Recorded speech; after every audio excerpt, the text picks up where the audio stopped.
salati ga shugabana, domin shi ne mamallakina kuma shi ne mataimakina, banda kamar shi majingina na.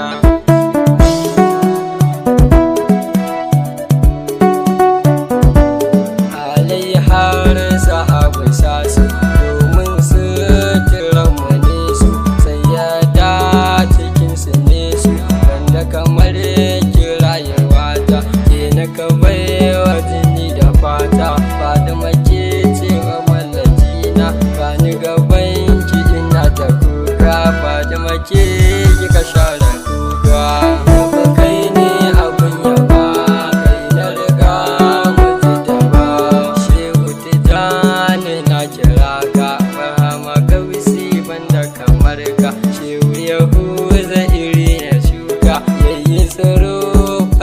Shaka ya fitar da ni abunka, cewa abu madogara ta shi ne dai magimbalata, shewa rabi'in ubana.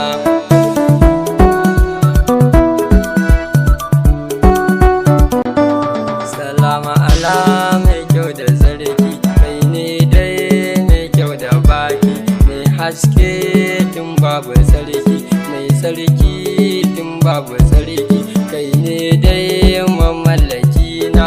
Gani gaban ka ina da kuka, annabi kai ne mamallaki na. Gani gaban ka ina da kai ne abin yaba, kai da riga mutu da ba. Yana farko tun babu farko, kai da yane Allah ya aiko, tun da ka sama dai ka sauko. Annabawa suna ta aiko, wallahi ni kamar ka babu. Annabi da abin yabona, kai na kira cikin batuna. Annabi ne madogara na.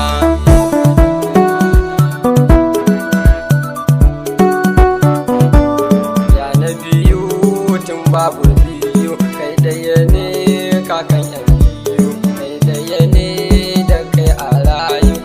Allah da kai ya rayu, babu wani maza da mata, kowa da kai ya rayu. Annabi da kowa da kai ne kamar rayu shugabana.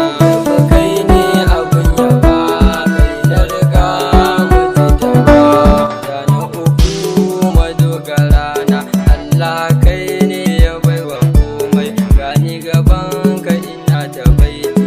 Allah ma ta kai yake yi, duka halittu da kai suke yi, banda kamar ka abin yabona. Bani gaban ka ina da baiti, annabi ne majingina na.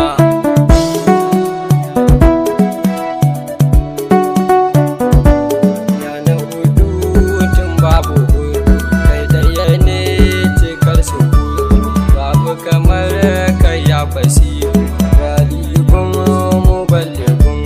Annabi da cikar da nan, kai ne nan da nan da can, babu kamar ka ko a can can nan ma babu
annabi da madogara Muhammadu cikar najati kai ɗaya ne nake kira ya mafarin gofan hira kai ɗaya ne madogara ka koya maka sallah ka zama limani ta kai abin yaba kai da riga mutu jaba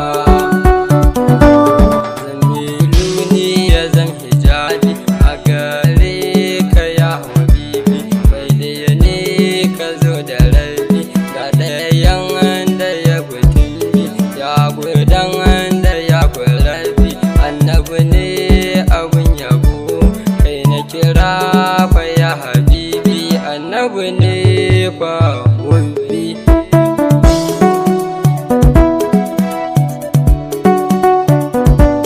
ya habibi abin yabo kani gaban ka ina yabo kai ɗaya ne cikar rabo inda mu same ka mun samu rabo annabi da abin yabo dan malam baba ne yake yaban ka madogara kai ɗaya ne nake kira yabo kai ne abin yaba kai da riga mutu jaba wallahi raina ya manzu sadu da kai